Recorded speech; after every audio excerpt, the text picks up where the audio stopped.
Le sang a afflué à mes oreilles lorsque la voix de Régis a résonné dans tout le bistrot, interrompant net toutes les conversations matinales.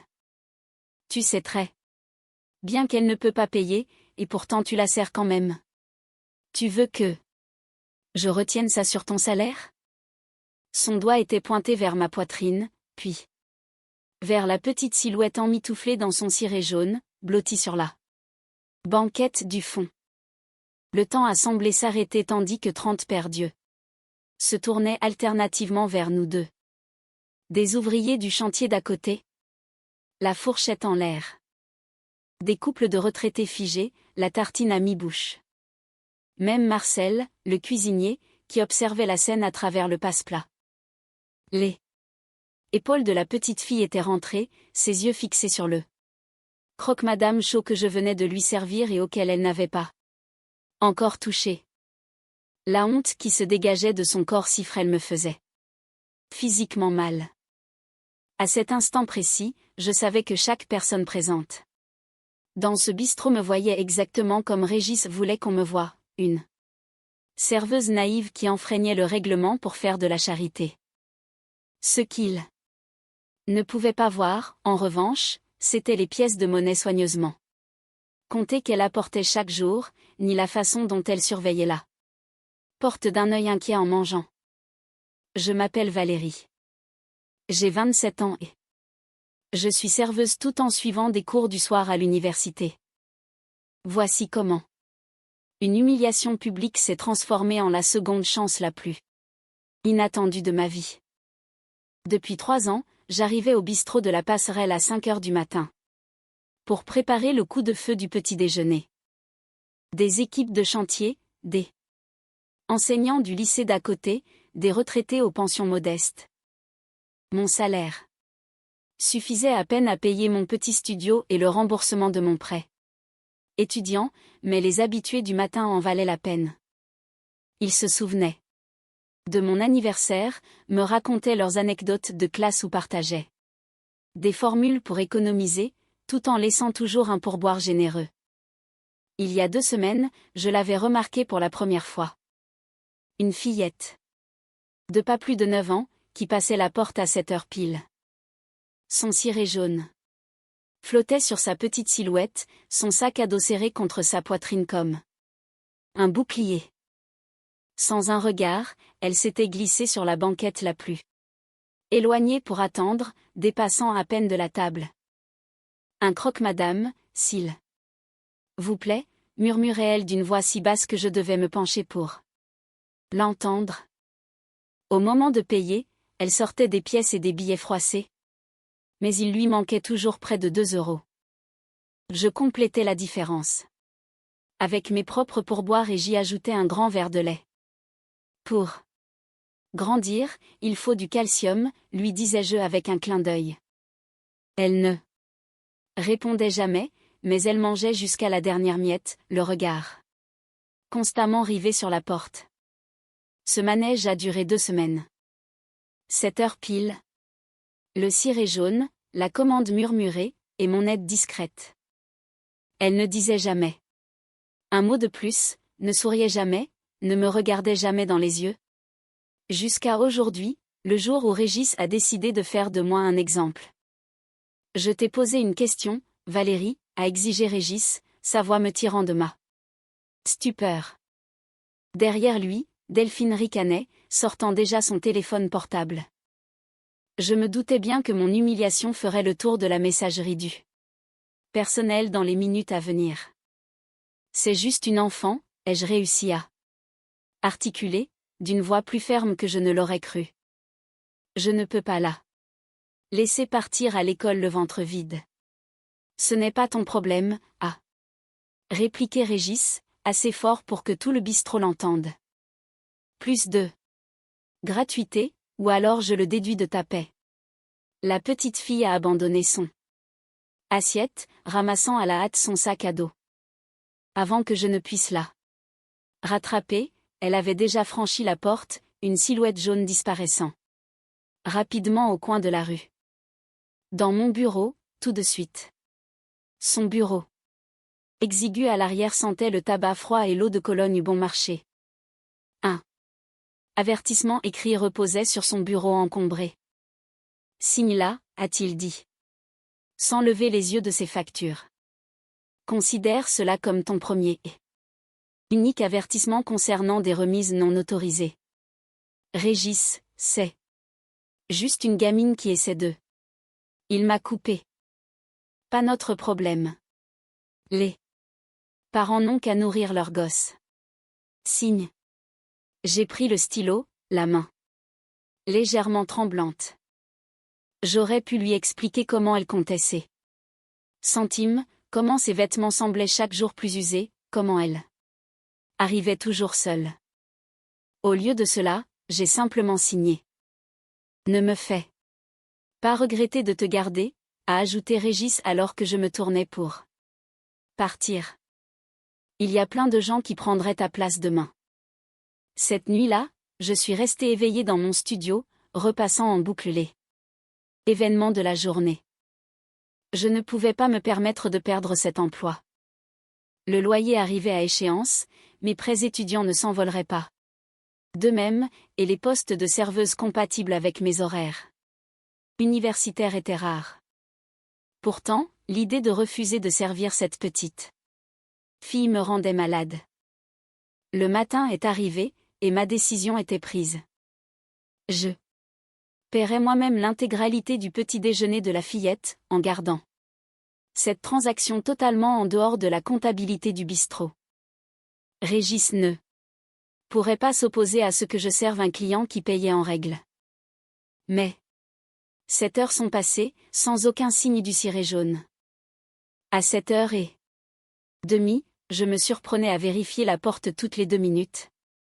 L'inquiétude me nouant l'estomac. L'humiliation publique de Régis l'avait-elle effrayée? Était-elle malade?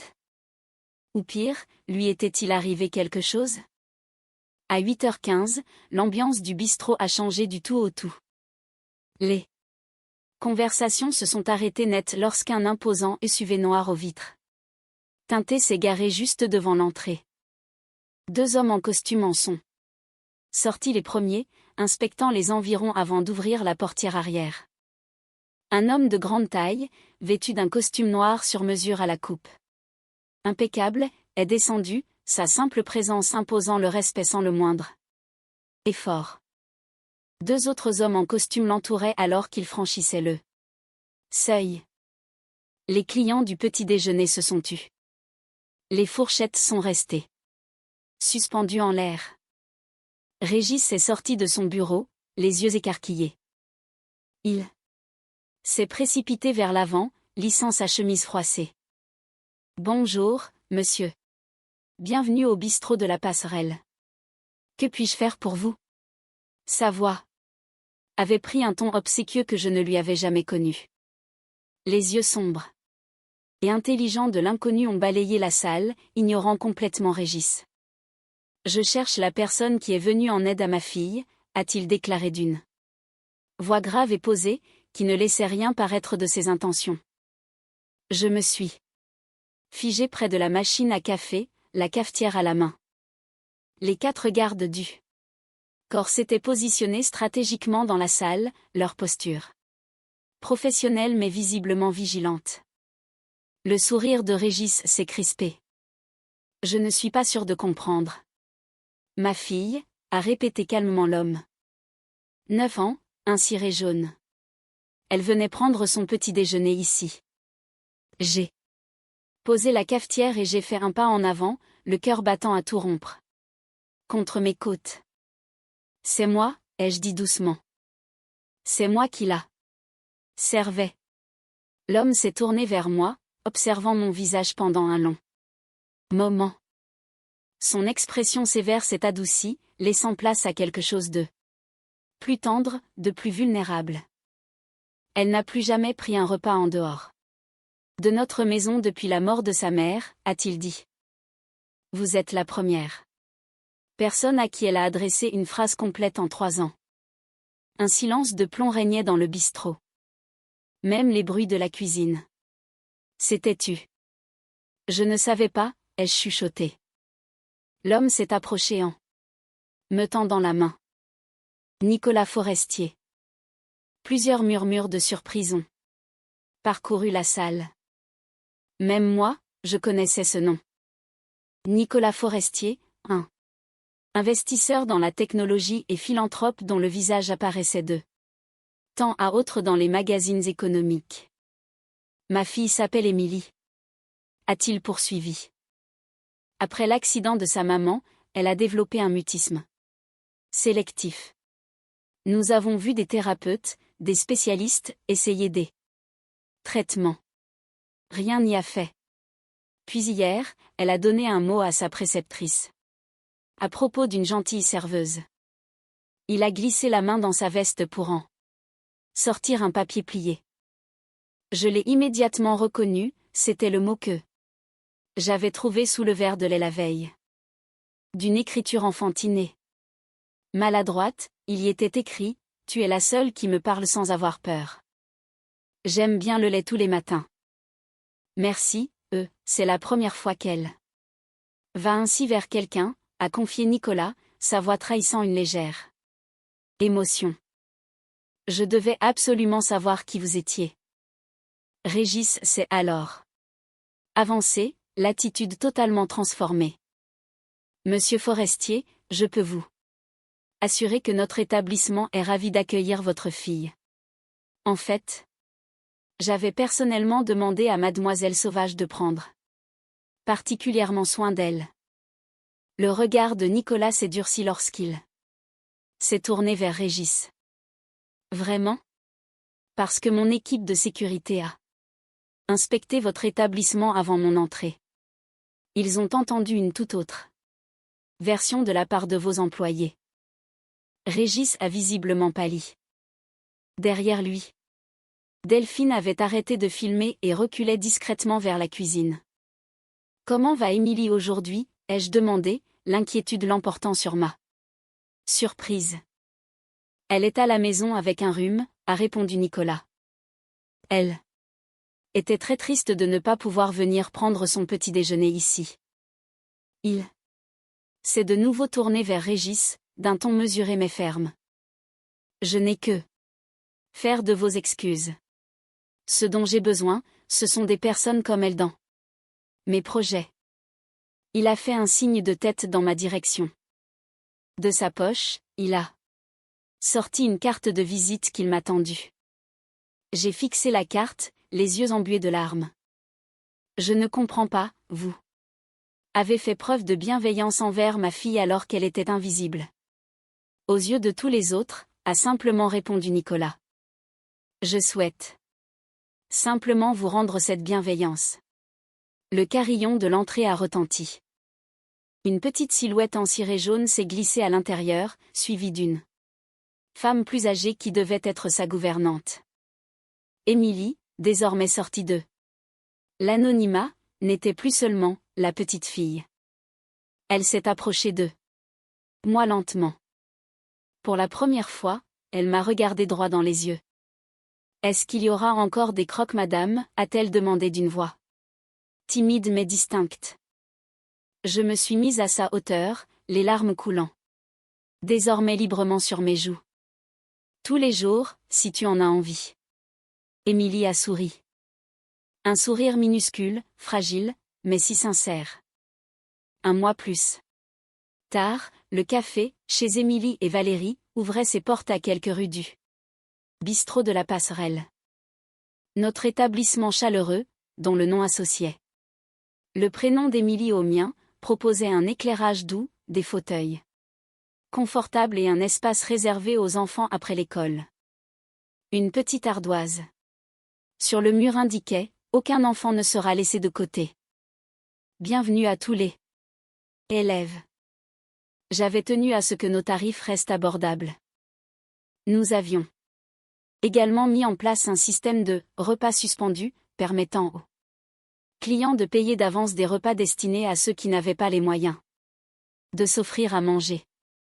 Émilie venait chaque matin avant l'école, son ciré jaune désormais assorti d'un petit tablier brodé au logo du café. Elle parlait peu. Mais elle m'aidait à plier les serviettes et écrivait les suggestions du jour 2. Son écriture de mieux en mieux assurée. Parfois, Nicolas les rejoignait, s'installant tranquillement avec son ordinateur portable pendant qu'Émilie travaillait à mes côtés. D'autres fois, il envoyait un chauffeur pour venir là chercher après le service, en laissant toujours un pourboire généreux et un mot de remerciement. Régis m'avait envoyé un long courriel d'excuses, me proposant de reprendre mon ancien poste avec une augmentation substantielle. Je n'ai pas répondu. Plusieurs clients réguliers du bistrot de la Passerelle fréquentaient désormais notre café. Marcel, le vieux cuisinier, avait rejoint mon équipe, apportant avec lui sa fameuse recette secrète de crique lyonnaise.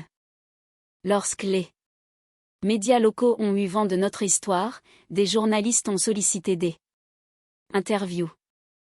J'ai décliné la plupart d'entre elles, mais j'ai accepté de faire une brève déclaration: je n'ai rien fait d'extraordinaire.